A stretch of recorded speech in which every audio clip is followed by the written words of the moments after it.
ఆంధ్రప్రదేశ్ రాజకీయాలు రసవత్తరంగా మారుతున్న పరిస్థితి మనం చూస్తున్నాం. ముఖ్యంగా అన్ని రాజకీయ పక్షాలు కూడా ప్రచారాన్ని ఉధృతం చేస్తున్నటువంటి పరిస్థితి మనం చూస్తున్నాం. ఎప్పుడైతే వైఎస్ జగన్మోహన్ రెడ్డి గారి మీద దాడి జరిగిందో ఆ తర్వాత జరిగినటువంటి రాజకీయం ప్రస్తుతం మనం చూస్తున్నాము. అధికార ప్రతిపక్ష పార్టీలు ఒకళ్ళ మీద ఒకళ్ళు విమర్శలు ప్రతి విమర్శలతో పొలిటికల్ హీట్ పెరిగిపోయినటువంటి పరిస్థితి ప్రస్తుతం మనకు కనిపిస్తోంది.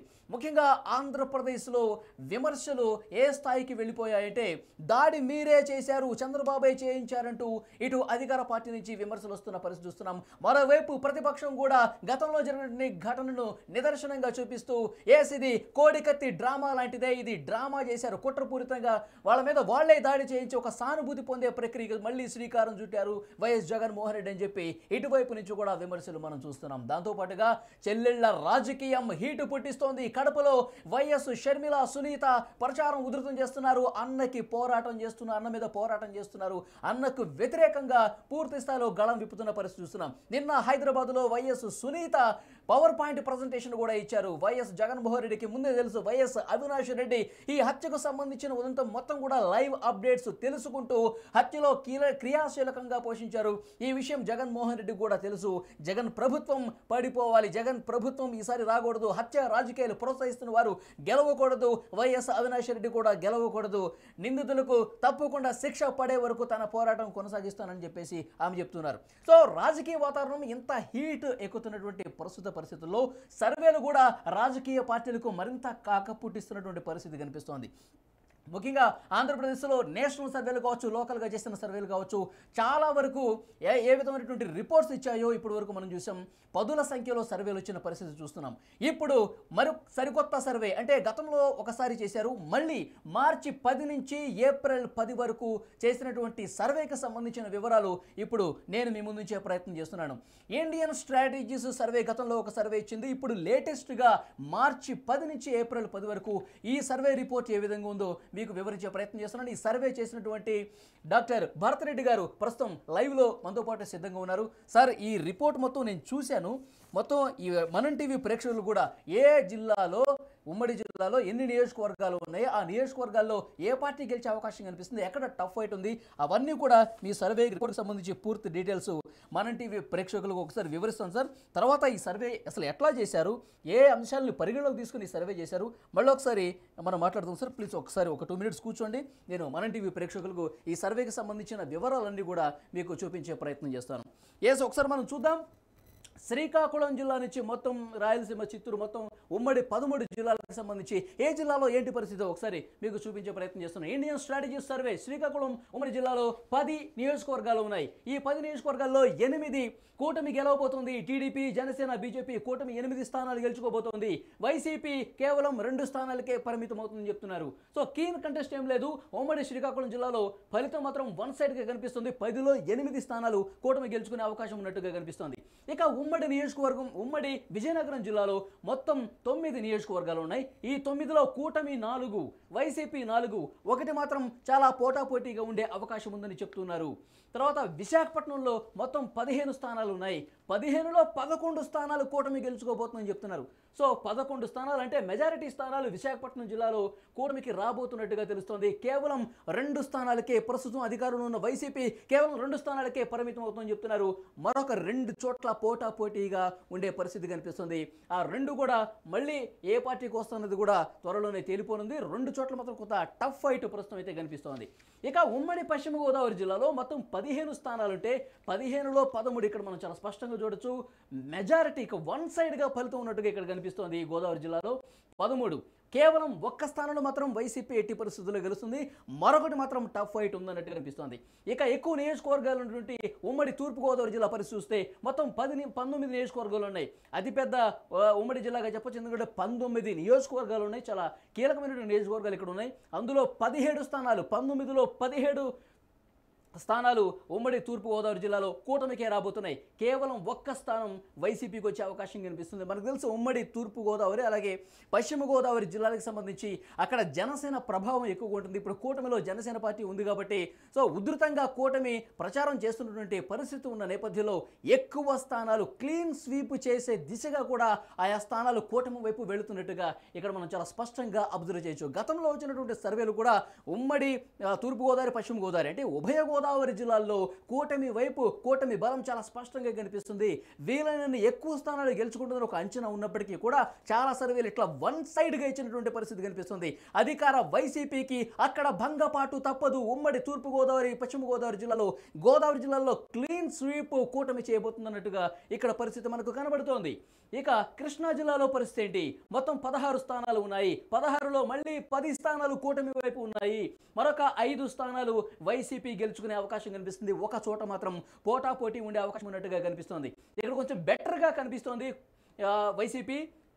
16లో 10 గెలుచుకున్నప్పటికీ కూడా కొంత గతంతో పోల్చుకుంటే అంటే అంతకుముందు నేను చెప్పుకున్నటువంటి నియోజకవర్గాలతో పోల్చుకుంటే కొంత బెటర్గా కనిపిస్తుంది. 5 అధికార వైసీపీకి రాబోతున్నాయి.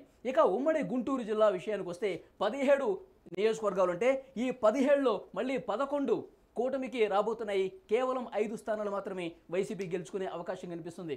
కృష్ణా గుంటూరు ఎందుకంటే రాజధాని ప్రభావం కొంత ఎక్కువగా ఉంటుంది. రాజధాని గతంలో చంద్రబాబు గారి హయాంలో అమరావతికి శంకుస్థాపన చేశారు. అమరావతిలో తాత్కాలిక నిర్మాణాలు చేశారు. అక్కడ పరిపాలన ప్రారంభించారు. తర్వాత ఎప్పుడైతే వైఎస్ జగన్మోహన్ రెడ్డి గారు అధికారం చేపట్టిన తర్వాత 3 రాజధానుల ప్రతిపాదన చేసిన తర్వాత ఎలాంటి పరిస్థితులు నెలకొన్నాయో మనకు తెలుసు. సో ఆ ప్రభావం చాలా స్పష్టంగా ఉన్నట్టుగా ఇక్కడ కనిపిస్తోంది. సో డెఫినెట్గా ఇక్కడ మనం చాలా క్లియర్గా అబ్జర్వేషన్ కనిపిస్తోంది. ఎస్, ఈ నియోజకవర్గాలు అన్నీ కూడా చాలా స్పష్టంగా మనం అబ్జర్వ్ చేయొచ్చు. ఇక్కడ ఈ రిపోర్ట్ను మనం మరొకసారి మీకు ఎక్స్ప్లెయిన్ చేసే ప్రయత్నం చేస్తాను. ఉమ్మడి కృష్ణాలో 16 ఉంటే 10 స్థానాలు మాత్రం కూటమి, అదేవిధంగా 5 స్థానాలు మాత్రం వైసీపీ గెలుచుకునే అవకాశం కనిపిస్తోంది. ఇక గుంటూరులో ఇంతకుముందు నేను చెప్పినట్టే 17 స్థానాలు ఉంటే 11 స్థానాల్లో మాత్రం కూటమి గెలుచుకునే అవకాశం ఉంది. 5 స్థానాల్లో మాత్రం వైసీపీ గెలిచే అవకాశం ఉన్నట్టుగా కనిపిస్తోంది. ఇక ఉమ్మడి ప్రకాశం జిల్లా విషయానికి వస్తే మొత్తం 12 స్థానాలు ఉన్నాయి. 12లో 8 కూటమి గెలుచుకోబోతోంది. 3 స్థానాల్లో వైసీపీ గెలుచుకునే అవకాశం కనిపిస్తోంది. ఉమ్మడి ప్రకాశం జిల్లాలో 12, మళ్ళొకసారి చెప్తున్నాను, 12లో 8 స్థానాలు కూటమి గెలుచుకోబోతుందని చాలా స్పష్టమైనటువంటి సమాచారం వస్తుంది. తర్వాత కేవలం 3 స్థానాలు మాత్రమే ప్రకాశం జిల్లాలో వైసీపీ గెలుస్తుంది. ఇక ఉమ్మడి నెల్లూరు జిల్లా విషయానికి వస్తే ఏ విధంగా ఉంటుందంటే ఉమ్మడి నెల్లూరు జిల్లాలో 10 స్థానాలు ఉన్నాయి. 10లో 5 స్థానాలు కూటమి గెలుచుకోబోతోంది. 10లో సగం స్థానాలు కూటమికి వచ్చేస్తున్నాయి. నెల్లూరులో మరొక 5 స్థానాలు వైసీపీ గెలుచుకునే అవకాశం ఉన్నట్టుగా చాలా స్పష్టంగా కనిపిస్తుంది. ఇక్కడ కొంత బెటర్ పర్ఫార్మెన్స్ ఉంది. గతంలో కూడా ఇక్కడ నెల్లూరు ప్రకాశం జిల్లాలో వైసీపీ హవా కొంత ఎక్కువగా ఉంది. సో ఇక్కడ కూడా టఫ్ ఫైట్ నియోజకవర్గాలు ఏమీ లేకపోయినప్పటికీ కూడా ఉమ్మడి నెల్లూరు జిల్లాలో 10లో సగం స్థానాలు కూటమికి, మరొక సగం స్థానాలు వైసీపీకి వచ్చే అవకాశం కనిపిస్తోంది. ఇక కడప జిల్లాలో పరిస్థితి ఏంటి? కడప జిల్లాలో మొత్తం 10 స్థానాలు ఉంటే మొత్తం 4 స్థానాలు కూటమి గెలుచుకునే అవకాశం ఉన్నట్టుగా స్పష్టంగా కనిపిస్తుంది. వైసీపీ 6 స్థానాలు గెలుచుకునే అవకాశం కనిపిస్తోంది. సో డెఫినెట్గా ఇండియన్ స్ట్రాటజీ సర్వే చెప్తోంది కడప సీఎం జగన్ సొంత జిల్లా. ఈ సొంత జిల్లాలో 10 స్థానాల్లో 4 స్థానాలు మాత్రమే కూటమి. మెజారిటీ స్థానాలు సీఎం జగన్ సొంత జిల్లాలో వైసీపీనే మెజారిటీ స్థానాలు గెలుచుకోబోతుందని చెప్పి చాలా స్పష్టంగా ఈ సర్వే తెలియజేసింది. ఇక ఉమ్మడి కర్నూలు జిల్లాలో పరిస్థితి ఏంటి? ఉమ్మడి కర్నూలు జిల్లాలో పరిస్థితి ఒకసారి మనం చూస్తే మొత్తం 14 స్థానాలు ఉన్నాయి. 14లో 5 స్థానాలు మాత్రమే కూటమి.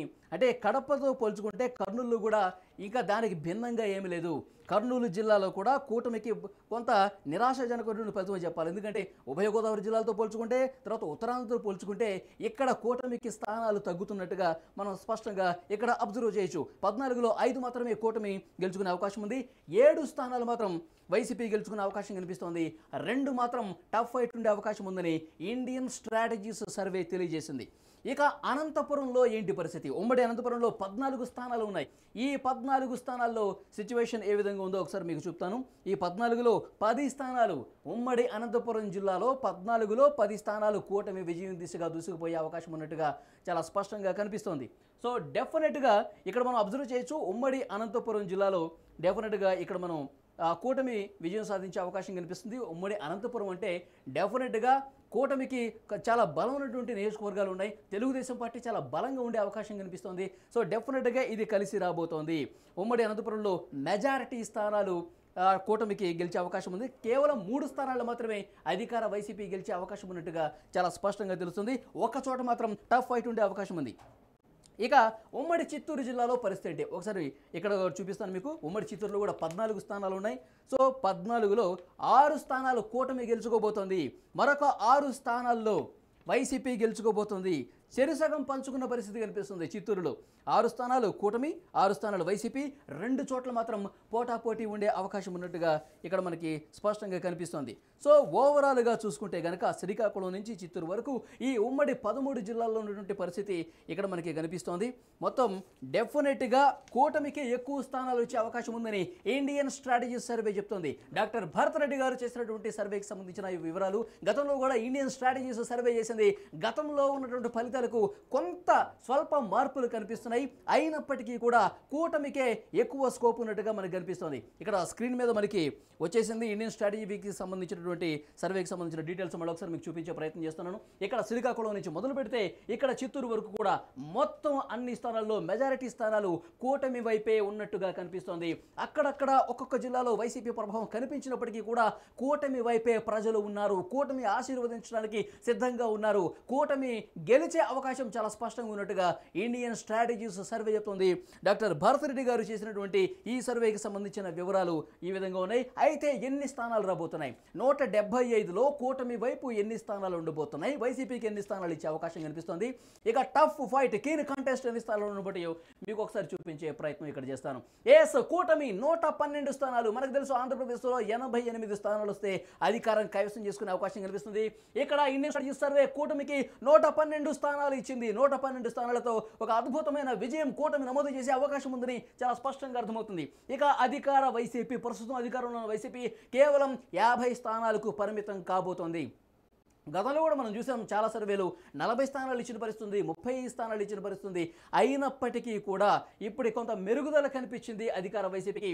మనకు తెలుసు మొన్ననే ఐప్యాక్ సంబంధించి గతంలో జగన్మోహన్ రెడ్డి గారికి అనుకూలంగా పనిచేసి ఆయన గెలుపుకు దోహదం చేసినటువంటి ప్రశాంత్ కిషోర్, ఆయన మాటల్లో మనకు అర్థమవుతుంది చాలా ఘోర ఓటమి జగన్మోహన్ రెడ్డి గారు చవి చూడబోతున్నారు. 30 స్థానాలు వస్తే ఎక్కువే అని చెప్పి గతంలో ఆయన చెప్పిన పరిస్థితుంది. కానీ ఇక్కడ మనం చూస్తున్నాము Indian strategies survey Bharat Reddy గారు చేపించినటువంటి ఈ సర్వేకి సంబంధించి హాఫ్ సెంచరీ కొట్టబోతుంది వైసీపీ. కానీ అధికారం ఈసారి చేజిక్కునే అవకాశం లేదు. పరాజయం తప్పదు జగన్ అని చెప్పి ఇక్కడ అర్థమవుతుంది. కీన్ కంటెస్ట్ పోటాపోటీ 13 స్థానాలు ఉన్నాయి. ఈ 13లో మరి కూటమికి ఎన్ని వెళ్తాయి, వైసీపీకి ఎన్ని వెళ్తాయో భవిష్యత్తులో తేలే అవకాశం కనిపిస్తుంది. వాళ్ళు చేసినటువంటి సర్వేకి సంబంధించి ఈ 13 స్థానాలు పోటాపోటీగా, అత్యంత పోటాపోటీగా ఉండే అవకాశం ఉన్నట్టుగా చాలా స్పష్టంగా కనిపిస్తుంది. మరొకసారి మీకు చూపిస్తున్నాను.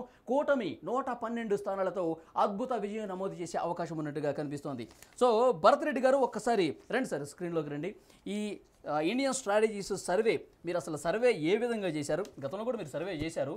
సో ఈ అంటే 175 నియోజకవర్గాల్లో మీ టీం ఎక్కడెక్కడ తిరిగింది, ఎన్ని శాంపిల్స్ తీసుకున్నారు, ఎట్లా చేశారు, ఒకసారి ఎక్స్ప్లెయిన్ చేయండి సార్. మళ్ళీ మనం చూసినట్టయితే గతంలో చేసిన సర్వేకు ఈ సర్వేకు కొంత మార్పులు చేర్పులు ఉన్నప్పటికీ మనం చేసింది మార్చి 10వ తారీఖు నుంచి ఏప్రిల్ 10వ తారీఖు నుంచి రాజకీయంగా మార్పులు ఏ విధంగా జరుగుతున్నాయి, ఈ మధ్యకాలంలో ఎన్నికల నోటిఫికేషన్ ఇంకా రాకపోయినప్పటికీ ఎన్నికల షెడ్యూల్ రావడం జరిగింది. ఎన్నికల షెడ్యూల్ వచ్చిన తర్వాత రాజకీయ పార్టీల మధ్య మాటల యుద్ధం కొనసాగుతుంది.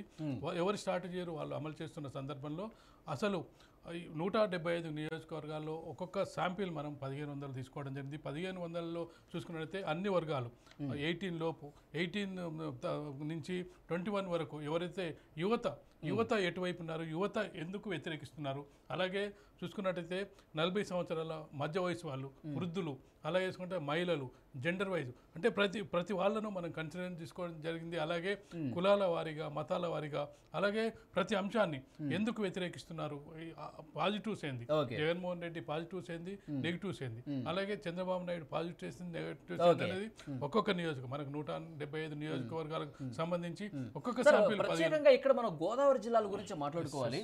గోదావరి జిల్లాలో 15 స్థానాలు ఉంటే 13 ఇచ్చారు కూటమికి, తర్వాత వైసీపీకి 1 ఇచ్చారు, 1 పోటాపోటీ. తూర్పు గోదావరి చూస్తే 19 ఎక్కువ స్థానాలు ఉన్న జిల్లా ఇది. 19లో 17 ఇచ్చారు ఇక్కడ మీరు, మరి కేవలం 1 స్థానం వైసీపీకే ఇచ్చారు. ఏంటి సార్ అంత వన్ సైడ్గా ఉందా? క్లీన్ స్వీప్ చేసే దిశగా కూటమి ఉన్నట్టు కనిపిస్తోంది. ఖచ్చితంగా గోదావరి జిల్లాల ప్రభావం అనేది రాష్ట్ర రాజకీయాలపై కూడా ఆంధ్రప్రదేశ్ రాజకీయాలపై ఎక్కువగా ఉంటుంది. ఎందుకంటే పవన్ కళ్యాణ్ ప్రభావం ఎక్కువ ఉంటుంది, కాపు ఓటర్లు అక్కడ ఎక్కువగా ఉంటారు. దాంతోపాటుగా కృష్ణా, గుంటూరు అంటే ఈ 4 జిల్లాలు మనం చెప్తూ ఉంటాం. ఏదైతే దక్షిణ భారతదేశం, ఉత్తర భారతదేశం అయితే ఎలాగ చెప్తుంటాం, యూపీ అనేది దారి కేంద్ర ఎన్నికలకు ఢిల్లీ పీఠాన్ని అధిష్ఠించాలంటే దారి అక్కడి నుంచి యూపీ అనేది ఇక్కడ మనం చూసుకున్నట్లయితే కృష్ణా, గోదావరి, గుంటూరు ఈ జిల్లాలు అనేది ఒక దారిగా మనం చెప్పొచ్చు. ఈ గత ఎన్నికల్లో చూసుకున్నట్లయితే ఈ జిల్లాల నుంచి మనకు వైఎస్ఆర్ పార్టీకి చాలా క్వీన్ స్వీప్ చేయడం జరిగింది. 4 జిల్లాల నుంచి సంబంధించి ఆ వ్యతిరేకత కూడా ఇప్పుడు అక్కడ ఎక్కువగా కనిపిస్తుంది.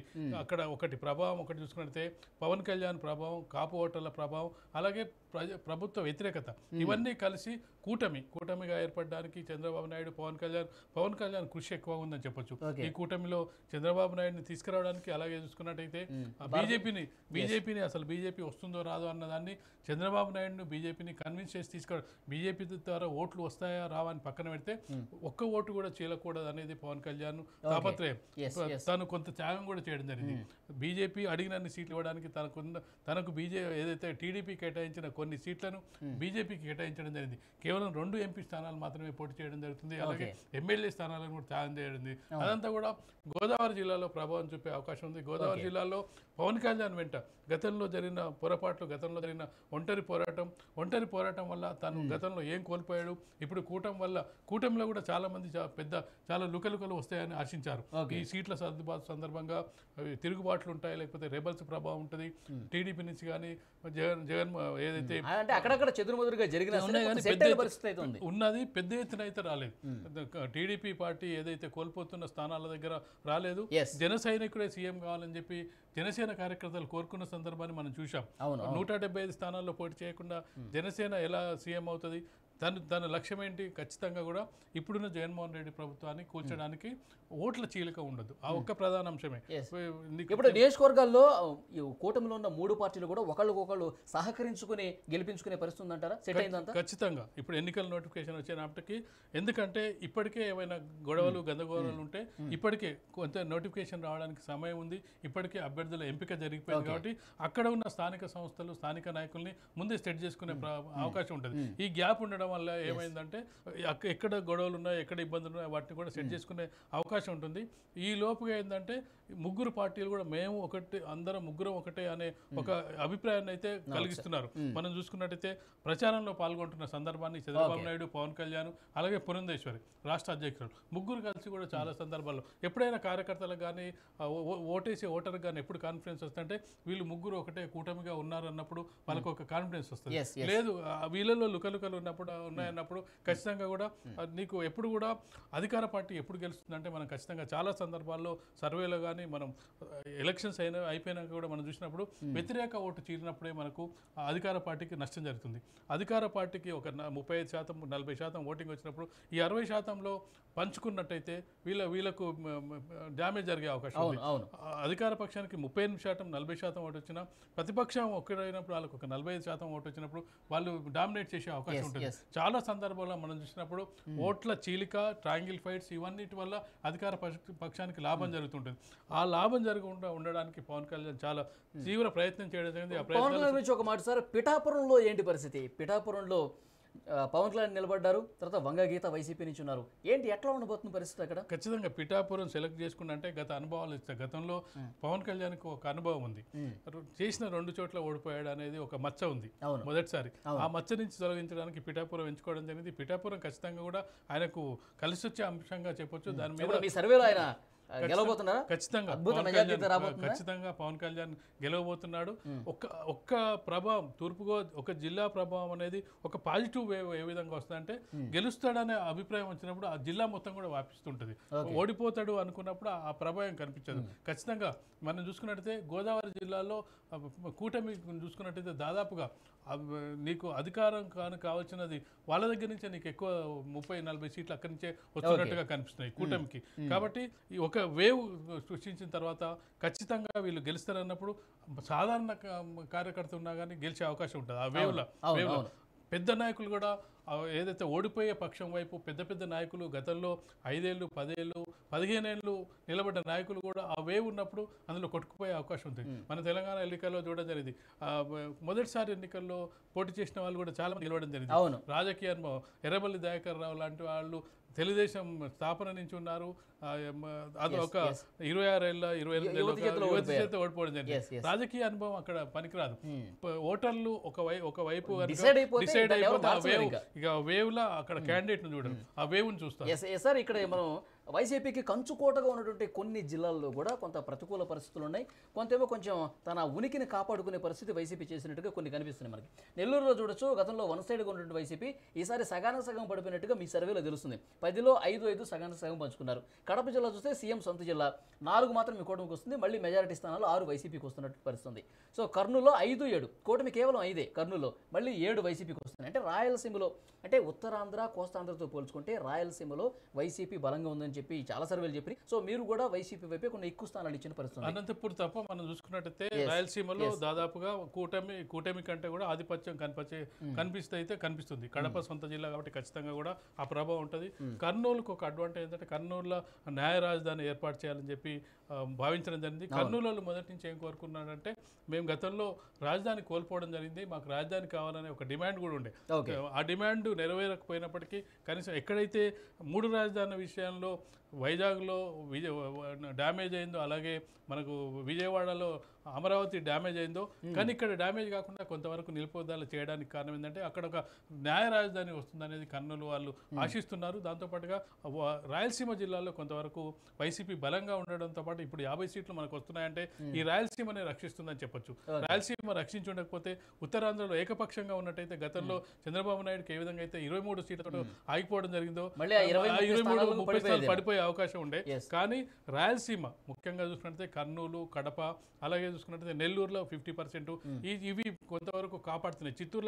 చిత్తూరు చంద్రబాబు నాయుడు సొంత జిల్లా అయినప్పటికీ అక్కడ కూడా 50% కవర్ చేయగలుగుతున్నాడు. మనం చూసుకున్నట్టయితే ఇక్కడ ఖచ్చితంగా కూడా కూటమి మిగతా జిల్లాల్లో ఆధిపత్యం కనబరుస్తున్నప్పటికీ ఇక్కడ కొంతవరకు అయితే పోటాపోటీగా వైసీపీ పోటాపోటీకి ఇస్తున్న సందర్భంలో 50 నుంచి 60 మన 13 స్థానాలు కీన్ కాంటెస్ట్ అని చెప్తున్నప్పటికీ అందులో ఒక మనం 50-50 వేసుకున్నప్పటికీ 50 నుంచి 55 స్థానాలు వచ్చే అవకాశం ఉంది. 50-50 వేసుకున్నప్పటికీ కూటమి కూడా 120 స్థానాల వరకు చేరుకునే అవకాశం ఖచ్చితంగా ఉంటుంది. 20 వరకు వచ్చే అవకాశం ఉంటుంది. ఇక్కడ మనం చూసుకున్నట్లయితే అసలు ఎందుకు అంటే జగన్మోహన్ రెడ్డి 5 ఏళ్ల కాలంకే ఎందుకు వ్యతిరేకత వస్తుందన్నప్పుడు ఖచ్చితంగా కూడా కొంత మార్పు అనేది ఇటీవలి కాలంలో. సరే, ఇప్పుడు 175 నియోజకవర్గాల్లో ఎంతమంది నుంచి శాంపిల్ తీసుకున్నారు? ప్రతి నియోజకవర్గంలో మనం 1500 శాంపిల్స్ తీసుకోవడం జరిగింది. ఆ 1500 మందిలో జెండర్ వైజ్గా, క్యాస్ట్ వైజ్గా, అలాగే చూసుకున్నట్టయితే ఏజ్ వైజ్గా యువ ఓటర్లు ఏం కోరుకుంటున్నారు, యువ ఓటర్లు ఎందుకు వ్యతిరేకిస్తున్నారు, ఎందుకు అనుకూలిస్తున్నారు,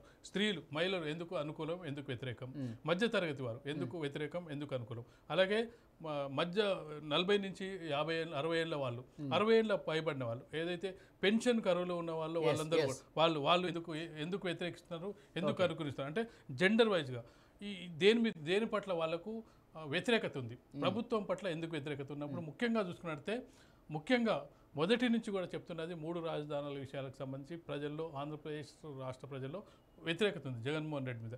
జగన్మోహన్ రెడ్డి గెలిచిన కొత్తలో సంవత్సరం వరకు పాజిటివ్ ఉన్నప్పటికీ కొంత నెగిటివ్ ఎక్కడ ప్రారంభమైందంటే రాజధానుల విషయంలో ప్రారంభమైంది. అప్పటి వరకు వేరే నెగిటివ్ ఏం లేదు. సంవత్సర కాలం వరకు కూడా ప్రజలు కూడా గమనిస్తుంటారు ఏం చేస్తున్నాడు, మనం కొంత అవకాశం ఇవ్వాలని గమనిస్తుంటారు.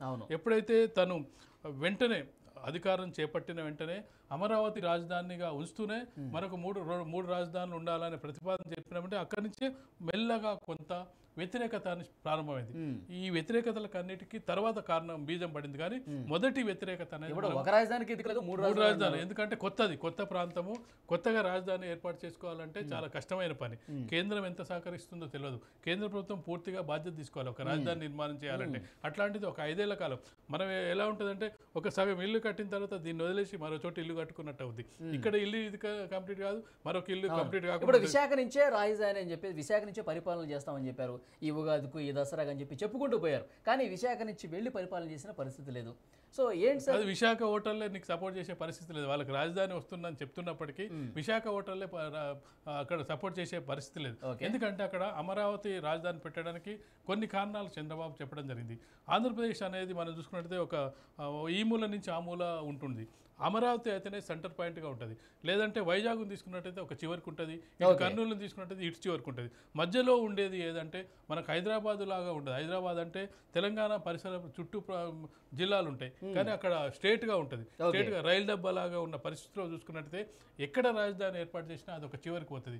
కర్నూలుకు సంబంధించిన వ్యక్తి నీకు వైజాగ్ పోవాలంటే ఎంత సమయం పడుతుందో, వైజాగ్ సంబంధించిన వ్యక్తి కర్నూలు రావడం అదే సమయం పడుతుంది. వాళ్ళకి హైదరాబాద్కు దానికి పెద్ద తేడా ఉన్నది. గతంలో మన చిన్న రాష్ట్రం ఎందుకు కోరుకున్నారు? రాజధాని దూరం అవుతుంది, వికేంద్రీకరణ జరగాలని కోరుకోవడం జరిగింది. మళ్ళీ తీసుకెళ్ళి మళ్ళీ వైజాగ్ తీసుకెళ్ళి కర్నూలు కడపలో తీసుకుపోయి వైజాగ్ తీసుకెళ్ళినట్టయితే వాళ్ళకి ఎంత డిస్టెన్స్ అవుతుంది? ఇవన్నీ మళ్ళీ ముఖ్యమంత్రి అవుతాను, విశాఖ నుంచి నేను ప్రమాణ స్వీకారం చేస్తాను కూడా జగన్ గారు. జగన్మోహన్ రెడ్డి కాన్ఫిడెన్స్ లెవెల్ జగన్మోహన్ రెడ్డికి ఉన్నాయి. అంటే ఏ పార్టీ నాయకుడైనా ఏ పార్టీ అయినా కానీ అధికారాన్ని కోల్పోతా అని చెప్పే ప్రయత్నం చేయదు. ఖచ్చితంగా మేమే గెలుస్తామని చెప్తుంది. అందుకోసం పోరాటం చేస్తారు. ఇప్పుడు సంక్షేమ పథకాల పట్ల ఇంతకు ముందు మీరు మహిళలను కూడా సంప్రదించాం. మా సర్వేలో మహిళలను సంప్రదించి వాళ్ళ అభిప్రాయాలు కూడా తెలుసుకుని ఉన్నారు.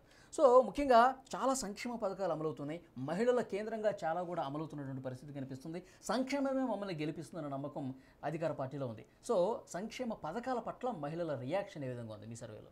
సంక్షేమం అంటే సంక్షేమం పట్ల కొంతవరకు పాజిటివ్ ఉంటుంది, కానీ పూర్తి పాజిటివ్ ఉండదు. నీకు వచ్చిన డబ్బుని పంచడం కాదు. ఏదైతే మనకు ప్రశాంత్ కిషోర్ గత ఎన్నికల్లో 151 సీట్లు రావడానికి స్ట్రాటజిక్గా పనిచేయడం జరిగింది. ఎన్నికలు జరిగిన వెంటనే, అసలు రిజల్ట్ రాకముందే ఎన్నికలు జరిగిన వెంటనే వైసీపీ పార్టీ ఆఫీస్లో సెలబ్రేషన్స్ చేయడం జరిగింది. అంత కాన్ఫిడెన్స్గా గెలుస్తాడని చెప్పడం జరిగింది. అతనే చెప్పిన పాయింట్ ఏంటంటే, నువ్వు సృష్టించాలి, ఇన్ఫ్రాస్ట్రక్చర్ డెవలప్ చేయాలి, కొత్త అవకాశాలు కల్పించాలి. కానీ నీకు వచ్చిన సంపద కాదు, అప్పు చేసిన సంపదను, అప్పు చేసి పప్పు కూడా అంటారు కదా, అప్పు చేసిన సంపదను నువ్వు పంచడం ఏంటి? దానివల్ల నీకు అప్పులు పెరుగుతాయి, కానీ నీకు వాళ్ళకి ఏం ఇన్ఫ్రాస్ట్రక్చర్ డెవలప్ అవుతుంది, సంక్షేమం అవసరం, సేమ్ టైంలో నీకు డెవలప్మెంట్ కూడా అవసరం. అక్కడ డెవలప్మెంట్ లేదు అనేది నిరుద్యోగ యువకులు. అంటే సంక్షేమం ఒకటే కాదు, అభివృద్ధి కూడా కావాలని చెప్పి ఆయన అన్నాడు. ఓకే, ఇప్పుడు లబ్ధిదారుల గురించి అడుగుతున్నాం. మహిళలు చాలా వరకు అమ్మఒడి కావచ్చు, చేయూత కావచ్చు, మహిళలు నేరుగా లబ్ధి పొందుతున్న పరిస్థితి ఉంది, డ్వాక్రా కావచ్చు. సో మహిళల రియాక్షన్ ఏంటి? వాళ్ళు డబ్బులు తీసుకుంటున్నారు కాబట్టి పథకాల ద్వారా వాళ్ళు ఓటేసే పరిస్థితి ఉందా? ప్రభుత్వం మీద వ్యతిరేకత ఉందా? ఖచ్చితంగా లబ్ధిదారులు ఖచ్చితంగా కూడా కొంతవరకు ప్రభుత్వం పట్ల సానుకూలతనే ఉంటుంది. మరొకటి లబ్ధిదారులు ఏం ఆలోచిస్తారంటే, మరో ప్రభుత్వం వస్తే మాకు ఈ లబ్ధి చేకూరుతారు. అందుకే మనం ఇచ్చిన స్ట్రాటజీ సర్వేలో చూసుకున్నట్టయితే వైసీపీని పూర్తి స్థాయిలో మనకు భారీ ఓటమిగా చెప్పట్లేదు. 50-60 స్థానాలు వస్తున్నాయంటే ఒక గట్టి ప్రతిపక్షంగానే ఉంటుందని చెప్పొచ్చు. గత ఎన్నికల్లో మనం టీడీపీకి చూసుకున్నట్టయితే కేవలం 23 స్థానాలు రావడం జరిగింది, భారీ మెజారిటీతో గెలవడం జరిగింది వైసీపీ పార్టీ. ఈసారి 50-60 స్థానాలంటే ఒక ప్రతిపక్ష పార్టీగా మంచి ఫలితాలను సాధిస్తున్నట్టు. ఆ 60 స్థానాలు కూడా ఎలా వస్తున్నట్టే లబ్ధి పొందుతున్న వాళ్ళు ఎవరైతే లబ్ధిదారులు ఉన్నారో, లబ్ధిదారులు వాళ్ళు వైసీపీ ప్రభుత్వానికి చేయూతగా అండదండగా ఉండడం వల్లనే ఈ పథకాలు రావడం జరుగుతుంది. ఎందుకంటే మనం చూసుకున్నట్లయితే నిరుద్యోగుల్లో అసంతృప్తి ఉంది, మధ్యతరగతి వర్గాల్లో అసంతృప్తి ఉంది, యువతకు ఉద్యోగాలు రావట్లేదు, ఇండస్ట్రీస్ రావట్లేదు, వచ్చిన ఇండస్ట్రీస్ కూడా బయటకు వెళ్ళిపోతున్నాయి. మనం చూసుకున్నట్టయితే ఏ ప్రభుత్వం అయినా కొత్త ఇండస్ట్రీస్ తేవడానికి ప్రయత్నం చేస్తూ ఉంటుంది. ఆ ప్రయత్నంలో భాగంగా 100% కాకుండా ఒక 50%, 20% సక్సెస్ అయ్యే ప్రయత్నం చేస్తుంది. కానీ వచ్చిన ఫ్యాక్టరీలే వెళ్ళిపోతున్నాయనే ఒక భావన. ప్రభుత్వ ఉద్యోగాలు అసలు పూర్తిగా లేవు, ప్రభుత్వం నుంచి నోటిఫికేషన్స్ అసలు వచ్చిన పరిస్థితి లేదు గత కొద్ది సంవత్సరాలుగా అని చెప్పి వాళ్ళు మదన పడుతున్నట్టుగా అంటున్నారు. నిరుద్యోగులకు సంబంధించి అసలు దేశవ్యాప్తంగా ఉంది, ఆంధ్రప్రదేశ్లో ఇంకా ఎక్కువగా ఉంటుంది. కొత్తగా ఏర్పడిన రాష్ట్రం, వాళ్ళకు ఆల్రెడీ అప్పుల రాష్ట్రంగా ఉంది, మిగులు బడ్జెట్ లేని రాష్ట్రం, దాంతోపాటు కొత్తగా అప్పులు అవుతున్నాయి. కానీ అప్పులు తెచ్చిన సందర్భంగా దానికి దేనికి ఖర్చు పెడుతున్నారు అది ముఖ్యం. ఇప్పుడు మనకు బ్యాంకుల్లో ఒక అప్పు ఇస్తున్నప్పటికీ నువ్వు ఏం పని చేస్తున్నావు అని ఇస్తారు, నువ్వు ఒక ఇల్లు కట్టుతున్నావు అంటే ఈజీగా ఇస్తారు, ఎందుకంటే ఇల్లు అని ఒక అసెట్, దానిలో నీకు ఉండాలని అనుకుంటుంది. కానీ నేను ₹1,00,000 తెచ్చి నా పక్కన వాళ్ళకి పంచి పెడతా అంటే ఏ బ్యాంక్ ఏది ఎవరు.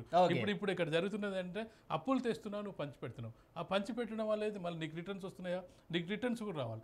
ఏదో ఒక రోడ్ వేసినావు అనుకో, రోడ్ వేస్తే అక్కడ ఒక నీకు ఇన్ఫ్రాస్ట్రక్చర్ డెవలప్ అవుతుంది, ట్రాన్స్పోర్ట్ డెవలప్ అవుతుంది.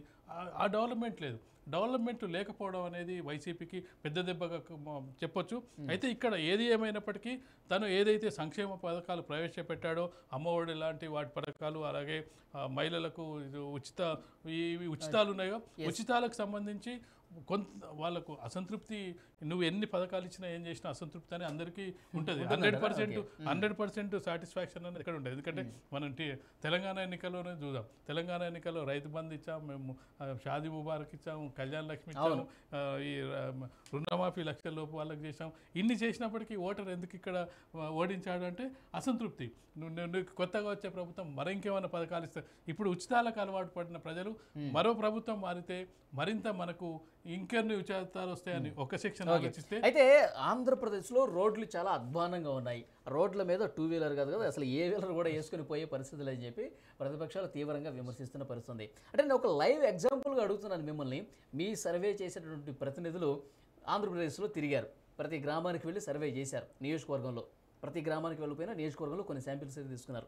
ఏంటి సార్ రోడ్లు ఎట్లా ఉన్నాయి, మీ వాళ్ళు మీకు చెప్పినటువంటి లైవ్ ఫీడ్బ్యాక్ ఏంది? ఖచ్చితంగా రోడ్ల పరిస్థితి అధ్వానంగా ఉందని ప్రతిపక్షాలు ఏ విధంగా అయితే చెప్పావో, అసంతృప్తి కూడా ప్రజల్లో అలాంటి అసంతృప్తి ఉంది. డెవలప్మెంట్కు కొలమానంగా ఏం చూస్తారంటే, ఒక గ్రామానికి సంబంధించి కొలమానంగా ఏం చేస్తారంటే, మా ఊరికి రోడ్డు ఉందా, రోడ్డు ఉంటే బస్సు వస్తుందా, బస్సు వచ్చిన తర్వాత మాకు నీళ్ళ సౌకర్యం ఉందా, అలాగే స్కూల్ ఉందా అంటే ఇవన్నీ కూడా భాగం. ఎప్పుడైనా ఒక ఓటమికి మనం చూసుకున్నట్టయితే ఒకే కారణం ఉండదు, పలు రకాల కారణాలు ఉంటాయి, చాలా రకాల కారణాలు ఉంటాయి. ఒకదానితోటే ఓడిపోతారని చెప్పడానికి అవకాశం ఉండదు. ఒక రోడ్లతోనో, లేకపోతే ఒక నిరుద్యోగులతోటో, లేదంటే ఒక అభివృద్ధిలో వైఫల్యాలు, లేదంటే మనం చూసుకున్నట్టయితే అవినీతితో ఆరోపణలతో ఓడిపోతారని ఉండే. ఇవన్నీ ఒక దగ్గర కలుస్తాయి. కలగలిపినప్పుడు ఒక 10-15 పాయింట్లు అవుతాయి. అవన్నీ కూడా ఒక్కొక్క సెక్షన్ దాని మీద అసంతృప్తి వ్యక్తం చేస్తూ ఉంటుంది. అసంతృప్తిలో భాగంగా ఇన్ని అసంతృప్తులు ఉండడం వల్ల ఈ అసంతృప్తి అంతా కూడా ఒక దగ్గర జమ అవుతుంటుంది. ఒకే అసంతృప్తి ఉన్నట్టయితే ఆ ఫలితం కలగదు. మరి ఎందుకంటే ఒకసారి రెండోసారి గెలిచే వాళ్ళు ఉంటారు, 3 సార్లు గెలిచిన సందర్భాలు ఉంటాయి, 25 సంవత్సరాలు పరిపాలించిన వాళ్ళు కూడా ఉన్నారు. అక్కడ అసంతృప్తి లేదని కాదు, అసంతృప్తి తగ్గుతూ ఉంటుంది. ఇప్పుడు మనం 10 అనుకున్నప్పుడు ఒక 4 అసంతృప్తి, 6 పర్లేదులే అనుకున్నప్పుడు అక్కడ గెలుస్తారు. 10 మందికి 8 మంది అసంతృప్తి అన్నప్పుడు అది మెజారిటీ ఉంటుంది.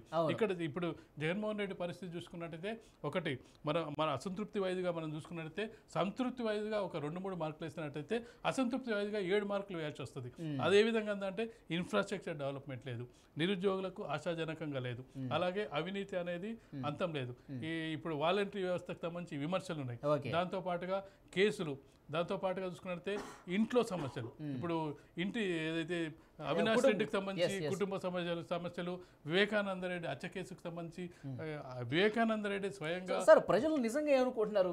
2 చెల్లెళ్ళు కూడా పోరాటం చేస్తున్నారు. ఒక చెల్లెలేమో న్యాయ పోరాటం చేస్తుంది, తండ్రిని చంపేశారు, అవినాష్ రెడ్డికి శిక్ష పడాల్సిందే, అవినాష్ రెడ్డి కీలక నిందుడని చెప్పి ఇటు ప్రసంగాల్లో రాజకీయ పోరాటం చేస్తున్నారు, న్యాయ పోరాటం కూడా చేస్తున్నారు. సో ప్రజల్లో ఎలాంటి భావన ఉంది సార్? చెల్లెళ్లకు జగన్మోహన్ రెడ్డి అన్యాయం చేశాడు, ఈ భావన బలంగానే ఉందా ప్రజల్లో? ఖచ్చితంగా ఉంటుంది. ఇంటి సమస్యలను తీర్చలేకుండా మనం బయట సమస్యలను సాధించలేము.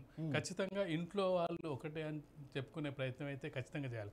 ఎందుకంటే నువ్వు అధికారంలోకి వచ్చిన సందర్భంగా చూసినట్టే, నీకు బయట వాళ్ళు ఎవరు సపోర్ట్ చేయకపోయినా నువ్వు జైలుకి వెళ్ళిన సందర్భంగా నీ వెంట ఉన్నది, నీకు అండగా నిలిచింది. జైల్లో నువ్వు 9 నెలల పాటు జైల్లో ఉన్నప్పటికీ ఎవరు అండగా ఉన్నారు? పాదయాత్రను ఎవరు కంటిన్యూ చేశారు? షర్మిల పాదయాత్ర కంటిన్యూ చేయడం జరిగింది. నీ పార్టీ క్యాడర్లో, నీ లీడర్లలో కాన్ఫిడెన్స్ క్రియేట్ చేయడం జరిగింది. ఆ రోజు కనుక షర్మిల కనుక పాదయాత్ర చేసి ఉండకపోయినట్టయితే పార్టీ పరిస్థితి ఏ విధంగా ఉండేది? ఈ సెంటిమెంటు జనరల్గా తెలుగు రాష్ట్రాల్లో కొంత సెంటిమెంట్ పార్ట్ ఎక్కువ ఉంటుంది. ఎందుకంటే మనం బాగా నెగిటివ్ అయ్యే అవకాశం ఉందా? పోరాటం ఖచ్చితంగా నెగిటివ్ ఖచ్చితంగా ఉంటుంది. బాగా అంటే నేను చెప్పేది ఏంటంటే, ఈ 10 పాయింట్లలో అది కూడా ఒక పాయింట్ యాడ్ అవుతుంటుంది. సెంటిమెంట్ అనేది ఖచ్చితంగా మనం ఎవరైనా చనిపోతారు, చనిపోయిన తర్వాత వాళ్ళ కుటుంబ సభ్యులు నిలబడినట్టయితే ఖచ్చితంగా గెలుస్తారు. ఈరోజు రాజశేఖర రెడ్డి వారసునిగానే కదా జగన్మోహన్ రెడ్డి సీఎంగా అధిష్ఠించింది. వితౌట్ రాజశేఖర రెడ్డి జగన్మోహన్ రెడ్డి వాట్ అన్నప్పుడు రాజశేఖర రెడ్డి గతంలో సీఎంగా పనిచేయడం జరిగింది. రాజశేఖర రెడ్డి వారసత్వాన్ని పుణుకుపుచ్చుకోవడం రాదు. ఆ రాజశేఖర రెడ్డి వారసత్వం అనేది ఇప్పుడు డివిజన్ అయ్యే పరిస్థితి కనిపిస్తుంది. ఏదో షర్మిలను వీళ్ళు ఏం చేశారు, కాంగ్రెస్ పార్టీ కూడా తెలివిగా ఉపయోగించడానికి మొదలుపెట్టింది. అసలు మనం జీరో స్థాయిలో కాంగ్రెస్ పార్టీ, జీరో స్థాయిలో ఉన్న కాంగ్రెస్ పార్టీని మనం అసలు చర్చలో కూడా లేకుండా గతంలో మనం 4-5 నెలల వరకు చూసుకుంటే, కాంగ్రెస్ షర్మిల వచ్చిన తర్వాత కొంత రాజకీయం వాళ్ళు గెలుస్తారా లేదని పక్కన పెట్టు, కనీసం ఒక చర్చలో భాగంగా షర్మిల కాంగ్రెస్ పార్టీ అధ్యక్షురాలుగా బాధ్యత జరిగింది. పాత కాంగ్రెస్ వాదులు అలాగే జగన్మోహన్ రెడ్డి మీద అసంతృప్తి ఉన్న నాయకులు వచ్చి వాళ్ళకు ఒక వేదిక అయిపోయింది. అవునవును. ఇప్పుడు సార్ ఇప్పుడు కడపలో ఏంటి పరిస్థితి? వాళ్ళైతే ఉధృతంగా పోరాటం చేస్తున్నారు.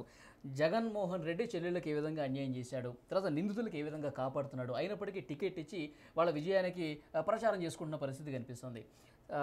తర్వాత చిన్నానని చంపేశారని చెప్పేసి పెద్ద ఎత్తున ప్రచారం చేస్తున్నారు కదా. కడపలో అవినాష్ రెడ్డి మీద వైఎస్ షర్మిల గెలవబోతున్నారా లేదా? మీ సర్వేలో వైఎస్ షర్మిల గెలవడం అనేది కష్టమైన పని అప్పటికీ అవినాష్ రెడ్డిని ఓడించడానికి మాత్రం ఆ ప్రయత్నం ఉంటుంది. ఇప్పుడు ఇద్దరు పోరాడినప్పుడు అది మూడో వ్యక్తికి అవకాశం ఉంటుంది. అంటే వైఎస్ షర్మిల గెలవకపోవడానికి మనం ప్రధాన కారణం చూసుకున్నట్టయితే కాంగ్రెస్ పార్టీ చాలా వీక్ అయిన సందర్భంలో ఒక రివైవ్ స్టార్ట్ చేసింది. ఆ రివైవ్ అంటే ఈ రోజు స్టార్ట్ అయిన పార్టీ మరొక 5 ఏళ్లకో 4 ఏళ్లకో పుంజుకునే అవకాశం ఉంటుంది. కానీ ఇప్పుడు చర్చలోకి రావడం జరిగింది. ఈమె ఓట్లు ఎక్కడి నుంచి తీసుకొని రావాలి? కాంగ్రెస్ పార్టీ వైఎస్ జగన్మోహన్ రెడ్డితో ఉన్న కార్యకర్తలు కానీ లీడర్లు కూడా వాళ్ళంతా ఎవరు కాంగ్రెస్ పార్టీ కార్యకర్తలు, వాళ్ళ నుంచి డివిజన్ తీసుకురావాలి.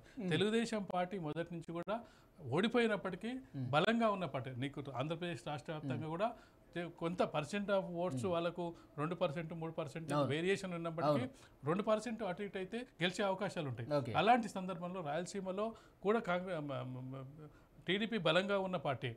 అయితే ఈ ఇద్దరి మధ్య పోటీ వల్ల తెలుగుదేశం లాభపడే అవకాశం ఉంది, కానీ షర్మిల అయితే గెలిచే అవకాశాలు చాలా తక్కువ. కానీ ప్రజలు కడప పార్లమెంట్ వరకు కొంత ఆలోచనలో పడ్డారు. వీళ్ళు ప్రచారం చేయటం వల్ల షర్మిల గారు కొంత సెంటిమెంట్ను కూడా వర్కౌట్ చేస్తున్నారు. కొంగు చాచి నేను అడుగుతున్నానని చెప్పి ఆమె ప్రచారంలో కొంత సెంటిమెంట్ వర్కౌట్ అయ్యే విధంగా మాట్లాడటం కావచ్చు.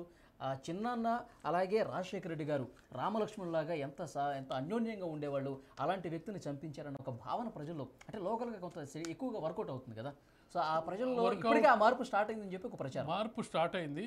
అది గెలిచే స్థాయికి తీసుకెళ్తుందా? అవినాష్ రెడ్డిని ఓడించి తను కూడా ఓడిపోయే స్థాయిలో ఉంటుందా? తను మొదటి స్థానంలో ఉంటుందా, రెండో స్థానంలో ఉంటుందా? ఇంకా బలమైన టీడీపీ పార్టీ ఉంది. టీడీపీ ఓట్లు టీడీపీకి పడ్డట్టయితే టీడీపీ కనుక కొంతవరకు వీళ్ళకి సపోర్ట్ చేసినట్టయితే ఖచ్చితంగా వైఎస్ షర్మిల గెలిచే అవకాశం ఉండేది. కానీ అక్కడ టీడీపీ కూడా ఒక కాంగ్రెస్ పార్టీని ఒక రాజకీయ ప్రత్యర్థిగానే చూస్తుంది. షర్మిల పట్ల సునీత పట్ల సానుకూల వ్యవహారం ఉన్నప్పటికీ ఒక రాజకీయ పార్టీగా కాంగ్రెస్ పార్టీ అనేది ఒక రాజకీయ పార్టీగా వాళ్ళకు మిత్రపక్షం కాదు. మిత్రపక్షం కానప్పుడు గత ఎన్నికల్లోనే తెలంగాణలో కాంగ్రెస్ పార్టీతో టీడీపీ పొత్తు పెట్టుకున్న సందర్భంగా చాలా విమర్శలు ఎదుర్కోవాల్సి వచ్చింది. ఏపీలో పెట్టుకోవాలి, కానీ తెలంగాణలో పెట్టుకున్నప్పటికీ కాంగ్రెస్ పార్టీకి వ్యతిరేకంగా పుట్టిన తెలుగుదేశం పార్టీ ఏ విధంగా పొత్తు పెట్టుకుంటుందనే విమర్శలు తమ పార్టీ వాళ్ళే అయినప్పటికీ టీడీపీ మీద ఇది రావడం జరిగింది. కానీ ఇప్పుడు ఒకవైపు బీజేపీతో పొత్తు పెట్టుకుంటూ కాంగ్రెస్ తో పొత్తు పెట్టుకున్న పరిస్థితి అక్కడ కనిపిస్తుంది. ఒకవేళ బీజేపీ పొత్తులో లేనట్టయితే వాళ్ళు కాంగ్రెస్ తో పొత్తు పెట్టుకున్నట్టయితే అది ఖచ్చితంగా షర్మిలకు అడ్వాంటేజ్ అయ్యేది. ఇప్పటికి కూడా చాలా మంది ఏం చెప్తున్నారు, సునీత వెనుక టీడీపీ చంద్రబాబు నాయుడు ఉన్నారని చెప్తున్న సందర్భంలో ఇప్పుడు టీడీపీ ఓట్లు ఎంతవరకు మళ్తాయి? కాంగ్రెస్ ఓట్లకు సంబంధించిన ఖచ్చితంగా వైసీపీ ఓట్లు ఖచ్చితంగా చీలే అవకాశం కనిపిస్తుంది. అవి షర్మిలకు పడే అవకాశం ఉంది. కొన్ని టీడీపీ ఓట్లు పడ్డట్టయితేనే అప్పుడు షర్మిల బయటపడే అవకాశం ఉంది. పోలరైజేషన్ జరగాలి. పోలరైజేషన్ ఏ విధంగా జరగాలి? మనం తెలంగాణ ఎన్నికల సందర్భంలో ఉప ఎన్నికల సందర్భంలో చూస్తాం. చాలా ఎన్నికల్లో దుబ్బాక కానీ అలాగే మనం హుజూరాబాద్ కానీ మునుగోడు కానీ చూసాం. కేసీఆర్ ఓడిపోవాలంటే అక్కడ ప్రధాన ప్రత్యర్థి ఎవరు? బీజేపీనా కాంగ్రెసా? బీజేపీ కనిపించింది రఘునందన్ రావు దుబ్బాక ఎన్నికలు. కాంగ్రెస్ ఓట్లు కూడా అప్పుడు ఏమైంది, నీకు వేయడం జరిగింది. ఎవరు? బీజేపీకి వేయడం జరిగింది. సేమ్ హుజూరాబాద్లో వాళ్ళు డిపాజిట్ కోల్పోవడం జరిగింది. నీకు మునుగోడులో గెలవకపోయినప్పటికీ కాంగ్రెస్ పార్టీ డిపాజిట్ కోల్పోవడం జరిగింది. ఆ విధమైన పోలరైజేషన్ కనుక వస్తే టీడీపీ ఓటర్ కూడా మనకు ముఖ్యం వైసీపీ ప్రధాన శత్రువు. వైసీపీ ఓడించాలంటే మన షర్మిలను గెలిపించాలనే ఒక అభిప్రాయానికి టీడీపీ కారు వచ్చినట్టయితే ఖచ్చితంగా షర్మిల గెలిపే అవకాశం ఉంటుంది. కానీ ఆ విధమైన పరిస్థితి ఉంటుందా లేదని చూడాలి. ఓకే, సో ఫైనల్గా సార్, ఇది పేదలకు పెత్తందారులకు మధ్య జరుగుతున్నటువంటి పోటీ అని చెప్పి జగన్మోహన్ రెడ్డి గారు చెప్తూ వస్తున్నారు. సంక్షేమం ఎలా అయినా గెలిపిస్తుంది, పేదలు మా పక్షానే ఉన్నారని చెప్తున్నారు. ఎస్సీలు, ఎస్టీలు, మైనార్టీలు, బడుగు బలహీన వర్గాలు పేదలందరూ వైసీపీ వైపే ఉన్నారా?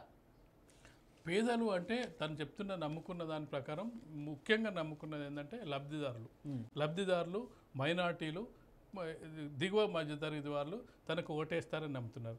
ఎంత పర్సెంటేజ్ ఓటేస్తారు? వ్యతిరేకిస్తున్న వాళ్ళు ఎంతమంది, నీకు అనుకూలిస్తున్న వాళ్ళు ఎంతమంది? ఇప్పుడు నీకు గెలుపుకు ఓటకి మధ్య ఎంత పర్సెంటేజ్ ఉంటుంది? జగన్మోహన్ రెడ్డికి 35% వస్తే, చంద్రబాబు నాయుడుకి 36% వచ్చిన 1%. ఆ 35% నువ్వు వెంట ఉన్నట్టే.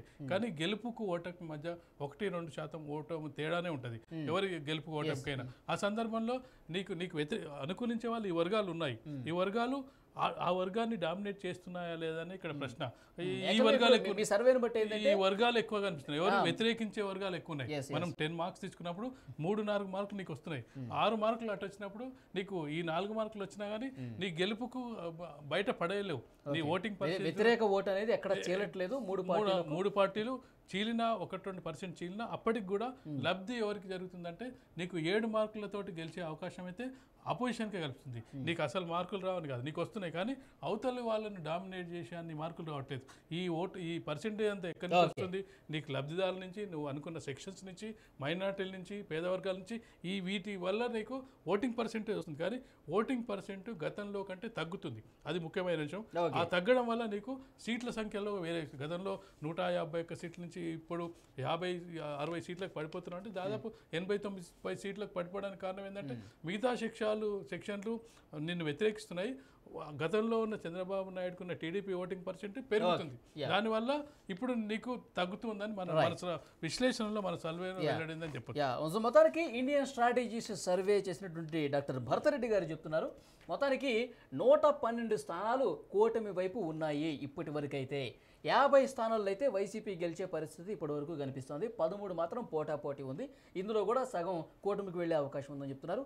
సో మెజారిటీ సర్వేలో వచ్చినట్టుగానే ఇండియన్ స్ట్రాటజీస్ సర్వే కూడా విజయం కూటమిదే అని చెప్పి చాలా స్పష్టంగా చెప్తున్నటువంటి పరిస్థితి కనిపిస్తుంది. ఇంకా నెల రోజుల సమయం కూడా లేదు పోలింగ్కి. మే 13 జరగబోతుంది. సో ఈ వ్యవధిలో ఏమైనా గొప్ప మార్పులు ఏమైనా జరిగే అవకాశం కనిపిస్తుంది. ఎందుకంటే జగన్మోహన్ రెడ్డి గారి మీద దాడి జరిగిన నేపథ్యంలో, అంటే దాడి కంటే ముందు చేసినటువంటి సర్వే, దాడి తర్వాత వచ్చినటువంటి స్క్రీన్ మీదకి వచ్చినటువంటి సర్వేగా దీన్ని చెప్పాల్సినటువంటి పరిస్థితి కనిపిస్తుంది. మొత్తానికి ఈ నెల రోజుల వ్యవధిలో ఇంకా ఎలాంటి మార్పులు చోటు చేసుకుంటాయి? అధికార ప్రతిపక్ష నాయకుల పోటాపోటీగా ఉధృతం చేసినటువంటి ప్రచారం నేపథ్యంలో ఇంకా మేనిఫెస్టోలు అతి కొద్ది కాలంలోనే వస్తున్నటువంటి ఈ ప్రస్తుత పరిస్థితుల్లో మేనిఫెస్టోల తర్వాత, సార్ మేనిఫెస్టో బయటకు వచ్చిన తర్వాత కూడా ఇంకొక సర్వే ఉందని చెప్పారు మీరు. ఖచ్చితంగా దాడి కూడా మనం కన్సిడర్ చేయొచ్చు. తర్వాత దాడి సర్వే, అలాగే manifesto survey, peak neutral voters ఉంటారు. న్యూట్రల్ ఓటర్స్ కొంతవరకు బయటపడే అవకాశం ఉంటుంది. కొంత మార్పులు జరిగే అవకాశం కూడా ఉంటుంది. కొన్ని సెక్షన్స్ నుంచి మార్పులు జరిగే అవకాశం ఉంటుంది. కానీ మరొకసారి కూడా పోలింగ్ దగ్గర పడుతున్న కొద్దీ కొన్ని పరిణామాలు చోటు చేసుకుంటే మేనిఫెస్టోలు వస్తాయి. తర్వాత ఇలాంటి ఇన్సిడెంట్స్ జరిగినప్పుడు ప్రజల్లో కొద్దిపాటి ఏమైనా మార్పు ఏమైనా కనిపిస్తుందా? ఇవన్నీ కూడా వచ్చే సర్వేలో తెలిసే అవకాశం అయితే కనిపిస్తుంది. ఇప్పటికిప్పుడు ఈ రోజు పోలింగ్ జరిగితే కనుక రిజల్ట్ ఈ విధంగా ఉండే అవకాశం ఉందని Indian strategies survey doctor Bharath Reddy గారు చెప్తున్నారు. చూద్దాం నెక్స్ట్ ఎట్లా ఉండబోతుంది అనేది.